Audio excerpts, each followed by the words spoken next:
కాబట్టి దయచేసి ఒక జస్టిస్ ఈశ్వరయ్య గారు కూడా ఒక 2-3 నిమిషాలు వస్తున్నారు, వచ్చినాక అభివాదం కూడా చేద్దాం.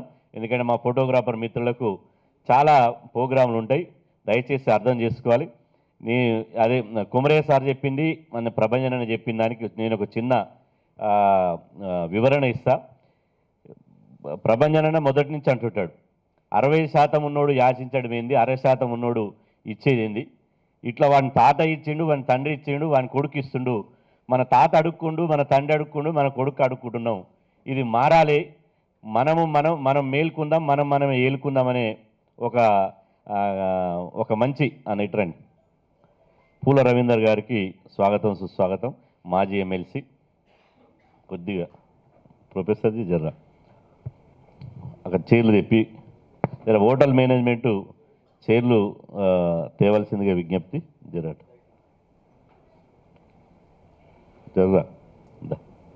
ప్రొఫెసర్ సార్ కొద్దిగా జర మీరు మాట్లాడారు కాబట్టి ఏమనుకోవద్దు. జర్రా మళ్ళా కొద్దిగా అసలు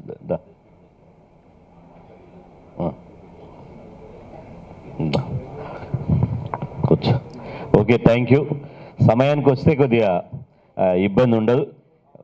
ప్రభంజన చెప్పిన దానికి 100% మన లక్ష్యం రాజ్యాధికారమే. 100% రాజుల కాలం ఉన్నప్పుడు రాజ్యాధికారం అన్నాం.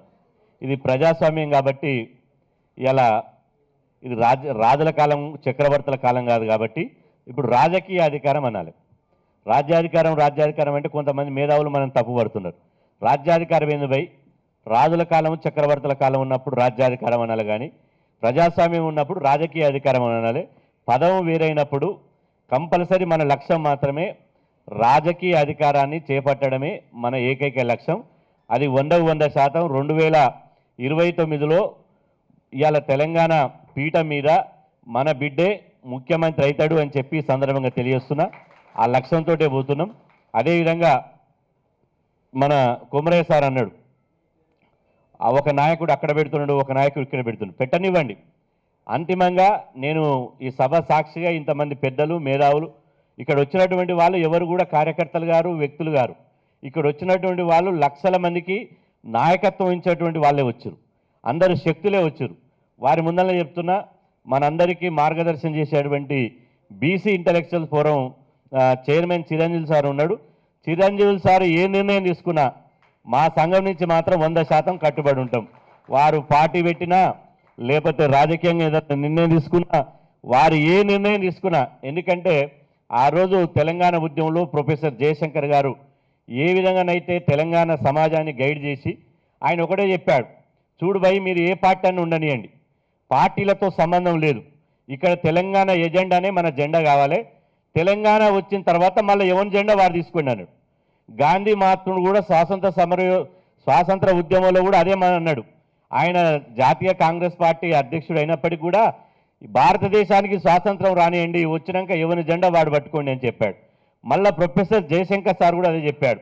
ఇప్పుడు ప్రొఫెసర్ జయశంకర్ సార్ పాత్ర బీసీ ఉద్యమానికి మనకు ఒక అదృష్టవశాత్తు చిరంజీవి సారు తన విలువైనటువంటి సమయాన్ని, జీవితాన్ని మన కోసం ఇచ్చి ఇలా ఒక భావజాలని లోతుల్లోకి వెళ్ళి, ఎందుకంటే బీసీ సంఘాలు నిత్యం క్షణం సమయం లేకుండా రోడ్లెమ్మడిబడి, జిల్లాలెమ్మడిబడి ధర్నాలు, ఉద్యమాలు, పోరాటాలు, యాత్రలు అని చెప్పి మనం పోతాం. కాబట్టి తను ఐఏఎస్ కాబట్టి ఖచ్చితంగా ఈడబ్ల్యూఎస్లో ఎట్లా అన్యాయం జరుగుతుంది, అదేవిధంగా చట్టసభలో ఎట్లా అన్యాయం జరుగుతుంది, ఉద్యోగ రంగంలో ఎట్లా అన్యాయం జరుగుతుంది, న్యాయ వ్యవస్థలో ఎట్లా అన్యాయం జరుగుతుంది అని చెప్పి అన్నిటి మీద మొత్తం లెక్కలు తీసి ఒక్కొక్కరిని కడిగేసుకుంటా బీసీలకు ఎట్లా అన్యాయం జరుగుతుందో అద్భుతంగా ఒక ఆర్టికల్స్ ద్వారా తన ఉన్నటువంటి మేధాశక్తి ద్వారా అందిస్తున్నారు. కాబట్టి మనకు ఇప్పుడు ఉన్నటువంటి సంఘానికి ఎలాంటి బేషేజాలు లేవు. ఇవాళ తెలంగాణ కోసం కేసీఆర్ ఏమన్నాడు, గొంగల్ పురుగునైనా ముద్దాడుతా, కుష్టి రోగినైనా కౌగలించుకుంటా అన్నాడు. మరి 60% ఉన్నోళ్ళే ఆ మాట అనగలేంది. ఇక్కడ మనం పాలోలం కాదు, ఇక్కడ పగోలు కాదు, ఎవరికి బేషేజాలు లేవు. రాజకీయ అధికారం కోసం నిస్వార్థంగా పార్టీలు ఖచ్చితంగా చేయాలి. ఒక పార్టీలో ఉంటూ ఒక జెండా మోసుకుంటూ ఎన్నికలు రాగానే రెడ్డి కోటేయమని, ఎన్నికలు రాగానే ఖమ్మన్ కోటేయమని, ఎన్నికలు రాగానే వెలమ కోటేయమని, తెల్లారి నుంచి మళ్ళీ బీసీ సంఘం, మళ్ళీ బీసీ వాదం అంటే మనని ప్రజలు నమ్మరు. నిస్వార్థంగా ఎన్నికలు వచ్చినప్పుడు ఏ బీసీ బిడ్డ పార్టీలకు ఖచ్చితంగా నిలబడతాడో ఆ పార్టీల ఖచ్చితంగా బీసీ బిడ్డను గెలిపించడానికి మనం ప్రయత్నం చేస్తే అప్పుడు మనం నమ్ముతారు.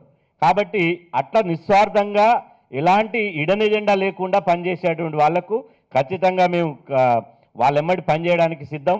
ఎందుకంటే ఇప్పటికి 25 సంవత్సరాల పోరాటం చేయబట్టి ఇప్పుడు అదునొచ్చింది.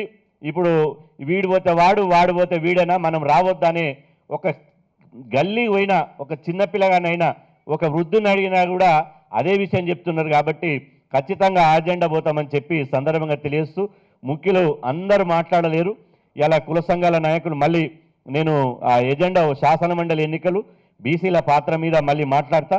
కాబట్టి ఆ అంశం మీద ఎందుకంటే ఒక 2-3 పెద్దవాళ్ళు ఉన్నారు, వాళ్ళు మాట్లాడిన తర్వాత మళ్ళీ అదొక 2-3 నిమిషాలు మాట్లాడతా సబ్జెక్టు. కాబట్టి దయచేసి అన్యదా భావించకుండా ఎవరు మాట్లాడినా దీనికి సంబంధించిన దాని మీదనే ఎందుకంటే మనం ఎండాకాలంలో ఇత్తనాలు వేస్తాం మొలుస్తాయి అంటే మొలవై, మనం ఎండాకాలంలో ఇత్తనాలు ₹1,00,000 ఇత్తనాలు వేసినా మొలవై. అదే వర్షాకాలంలో పనికిరాని ఇత్తనాలు తీసుకొచ్చి ఇట చల్లితే ఊకనే మొలిచి వస్తాయి. ఇప్పుడు జరిగేది రాష్ట్రంలో 3 శాసనమండలి ఎన్నికలు జరుగుతుంది కాబట్టి దాని మీద మన కార్యాచరణ ఏంది, ఇదొక్కటి మనం అనుకోవచ్చు. ఈ పార్టీలో అడగడం ఏంది అని మనం ఒక రాజకీయ వేదిక, ఒక రాజకీయ పార్టీ వచ్చేంత వరకు ఇక్కడ మన ఓట్లు వేయించుకుని, మనతో జిందాబాద్ గుట్టించుకొని, మనతో జెండాలు మోయించుకున్నటువంటి ఈ రాజకీయ పార్టీలను డిమాండ్ చేయాల్సినటువంటి బాధ్యత మన మీద ఉంది. వాళ్ళ రంగు కూడా బయటపెట్టవలసినటువంటి బాధ్యత ఉన్నది. ఎందుకంటే బీసీలను మోసం చేస్తూ మనవాడు మాట్లాడితే వాళ్ళోడు మాట్లాడతాం. బీసీలను మోసం చేసేటువంటి అవకాశాలు అడుగడుగున వాళ్ళు తీసుకుంటారు. కాబట్టి మన బీసీ సమాజానికి కూడా అర్థం కావాలి. కాబట్టి వాళ్ళ రంగు బయట పెట్టాలి. రెండోది, ఇవాళ ఒకటే తీర్మానం, ఏకవాక్య తీర్మానం, శాసనమండలి ఎన్నికల్లో బీసీలకు అన్ని రాజకీయ పార్టీలు 3 ఏదైతే నల్గొండ, ఖమ్మం, వరంగల్ ఉపాధ్యాయ ఎమ్మెల్సీ ఉందో అక్కడ, అదేవిధంగా కరీంనగర్, నిజామాబాద్, ఆదిలాబాద్, అదేవిధంగా మెదక్ పట్టభద్రులు కానీ, అదేవిధంగా ఉపాధ్యాయ సంఘాలు కానీ బీసీలకు ఇవ్వాలని మనం అడుగుతున్నాం. ఇస్తేనే వాళ్ళకు బ్రహ్మాండమైన అవకాశం. ఇవ్వకపోతే 100% మనం స్వతంత్ర అభ్యర్థులుగా మన బీసీ బిడ్డలు బరిలో ఉంటారు. వాళ్ళని పార్టీల ఖచ్చితంగా, జెండాల ఖచ్చితంగా ఇక్కడ ఉద్యోగ సంఘాలు ఉన్నారు, ఉపాధ్యాయ సంఘాలు ఉన్నారు, కుల సంఘాలు ఉన్నారు, మేధావులు ఉన్నారు. కాబట్టి 100% వాళ్ళని గెలిపించుకొని మనం చట్టసభలో కనుక వాళ్ళని తీసుకుపోయినట్టయితే 100% 2028లో మనదే రాజకీయ అధికారం వస్తుంది. బీసీ బిడ్డే ముఖ్యమంత్రి అవుతాడు. ఎందుకంటే మనం ఇండిపెండెంట్గా గెలిపించుకొని పోతున్నాం. అదృష్టం వాళ్ళ పార్టీ నుంచి గెలిపిస్తే ఏమంటారు తెలుసా, మా పార్టీ క్యాడర్ అంతా పనిచేసింది, మా పార్టీ వల్ల గెలిచింది అంటారు. ఒకవేళ పార్టీ ఓకే అట్టయినా పర్వాలేదు, వాళ్ళ పార్టీ ఇవ్వలేదనుకో, మనమే గెలిపించుకొని పోయినామనుకో, వాడిని చెంప చెల్లు అనిపించే విధంగా బ్రహ్మాండమైన తీర్పు మన ఓటు ద్వారా అన్నాడు జైళ్ళలో పోదామని. జైళ్ళలో పోవాల్సిన పనే లేదు.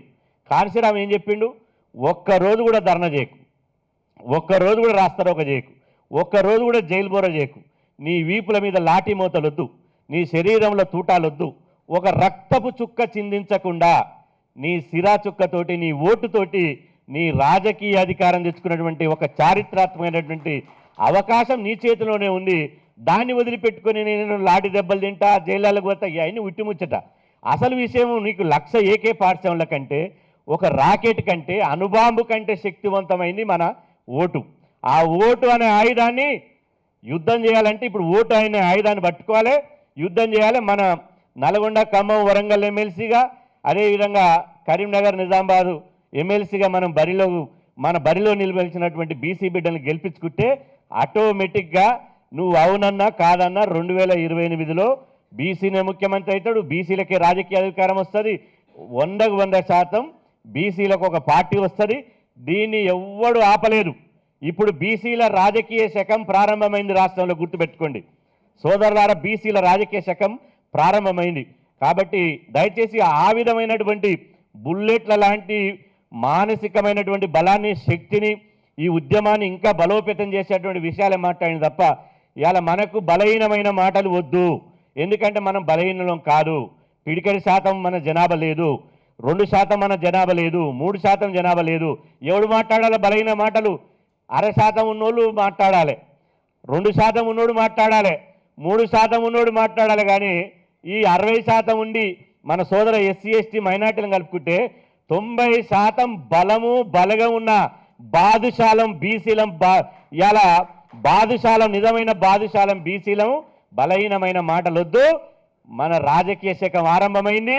ఎవడు ఆపలేడు. ఎవడు కంచెలేసి పాకిస్తాన్ ఇండియా మధ్యన కంచెలు వేస్తారు, ఇనుప కంచెలు. ఆ ఇనుప కంచెలు వేసినా దాన్ని తొక్కుకుంటూ పోయి అసెంబ్లీకి పోయే బలం మనకు వచ్చింది. ఇక ఎవరు భయపడొద్దు, అందరికీ మేము ఉన్నాము అని చెప్పి ఈ సందర్భంగా తెలియజేస్తూ